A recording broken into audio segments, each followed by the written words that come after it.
In Obama's 2013 inauguration speech, he states that all people were created to be equal, commemorating Seneca Falls for women's bravery and Selma, Alabama for putting up with the discrimination in a time of such inequality.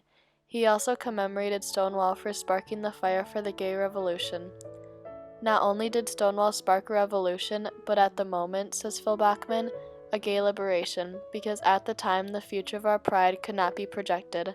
This liberation was showing that LGBT men and women and the unidentified are just as important, valued, and as smart as heterosexuals.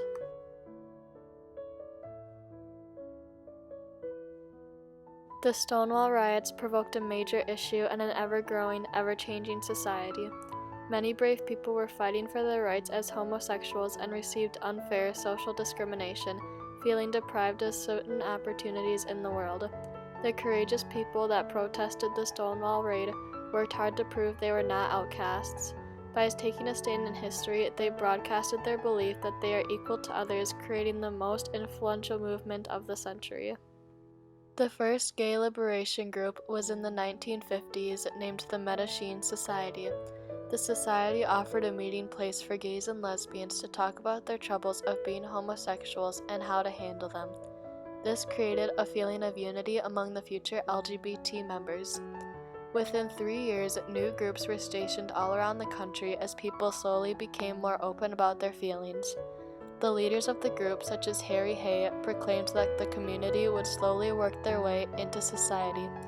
He sought out the help of professors and people of influence in order for the population to understand their goals. He wanted to peacefully become a part of society, and the leaders stated, "We do not advocate a homosexual culture or community, and we believe none exists." Later, this group formed to become the LGBT, where many smaller groups branched off, and now it has become an extremely successful group in modern-day society who advocate for gay pride days and parades. Into the 1960s, there was a significant amount of bars and clubs for the purpose of gay meeting places where homosexuals could feel free and unjudged. Many of these bars and nightclubs were owned by mafias. Mafias are organized groups of people who slip past the law for their own interests. They would often pay off police to keep them out of their business. Because of the mafias, gay people were free to enjoy nights out with their significant other. At the time, many laws were put in place to prevent homosexuality. Homosexuals were faced with being under constant supervision by the Bureau if they were openly gay in public. Historians claim that federal immigration laws excluded homosexual aliens in an attempt to keep them out of our country. The Comstock Act of 1873 allowed publishers to exclude homosexual prints and papers from reaching the public eye. Around the time of the 1950s, it was illegal to dress like the opposite gender.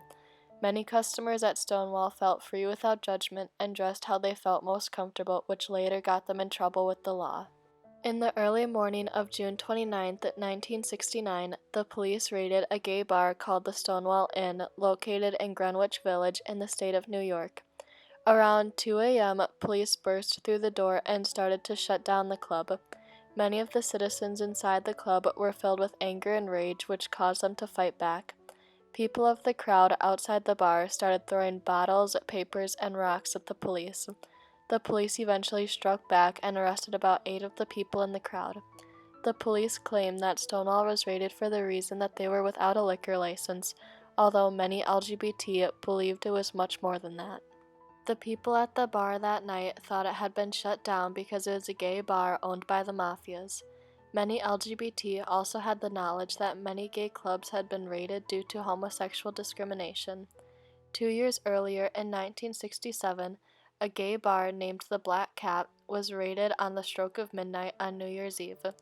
Minutes before midnight, police were raiding outside the bar, and when the common New Year's kiss was spread around, police burst into the club and started beating many of the customers there. By the end of the night, 6 men were arrested, facing laws prohibiting cross-dressing and disorderly conduct. Many citizens at Stonewall the night of the raid faced similar charges. David Van Ronk was faced with assault to an officer with an unknown object. Marilyn Fowler, Raymond Castro, and Vincent DePaul were all charged with harassment for fighting back during the raid. With brave people fighting back, they spread their influence across the nation. The gay and lesbian community was starting to take action and fighting back for their stripped rights. The day after the Stonewall raid, the gay and lesbian community came back with more people to start forming parades and protests. Virginia Apuzzo was a lesbian woman who came to New York during the riots to participate and fight for LGBT rights. She, too, felt the constant fear of coming out. Years after the riots, she is still a pioneer for the gay liberation and is the executive director of the National Lesbian and Gay Task Force. Additionally, Martin Broyce participated during the riots and afterwards returned to college where he created his term papers to be gay-based. He believed that nobody would hand in a paper in 1969 that had those explicit themes, so he believed he was starting something no one else had the courage to do. Due to the help of great leaders and role models, riots after the raid lasted a total of 6 days. The aggressive rioting lasted 3 days, but the peaceful protests and pride parades lasted the duration of 6 days. Nothing improved right away, but it pulled the issue into the spotlight. The doors had opened, and they weren't ashamed anymore. Lillian Fatterman, a historian, says it to be the shot heard around the world because it sounded the rally for the movement. Years after the riots in 1973, the government decided to remove homosexuality as an illness. This was a major step in the gay liberation movement because it made it easier to come out of the closet for many LGBT members. In 1977, Harvey Milk gets put on board of supervisors in an attempt to repeal Proposition 6, which declared it illegal for homosexual educators to teach students. Shortly after, in 1980, the government declares that they will stop the discrimination against homosexuals. This statement was huge for the LGBT community because they are finally getting their fully deserved rights.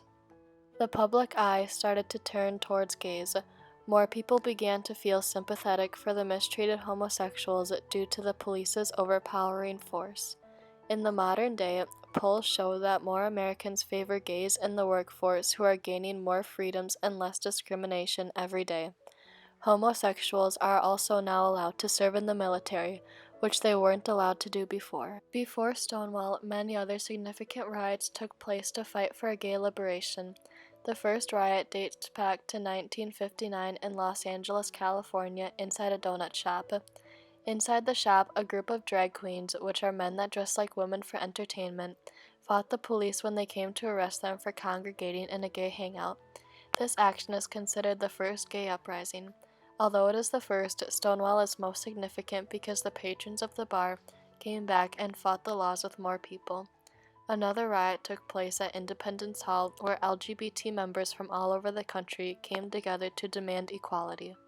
Many different groups were uprising and fighting for their rights in the 20th century. However, Stonewall is the most influential because it gained many supporters and quickly turned the public eye in favor. One major movement is in the early 20th century and was the women's suffrage movement. Although women's suffrage was successfully popular among women, Stonewall had both men and women supporting it. The average citizens of New York became sympathetic towards the LGBT, recognizing Stonewall riots as more influential than women's suffrage. Another huge and popular movement was civil rights. African Americans were fighting the oppression they faced in everyday life because whites thought they were the superior race.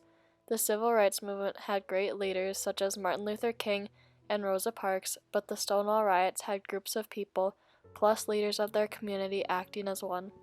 The leaders of the civil rights movement worked hard, but the initiators at Stonewall wouldn't take no for an answer, thus gaining them more support from bystanders who couldn't help but notice their unfair treatment. Dave Singleton states that, "I can't recall another civil rights movement in recent history that saw such progress after a single galvanizing event." 2 years after Stonewall, there was at least one gay lesbian group in every major city. In 1973, being gay was no longer considered a mental illness. The first rainbow-colored flag was used in a gay parade on June 25, 1978. On June 26, 2015, same-sex marriage became legal in all 50 states. The gay liberation movement was the first influential movement of its time due to the amount of sympathy from onlookers, supportive leaders who influenced others to take a stand, and the community abandoning the discriminatory laws.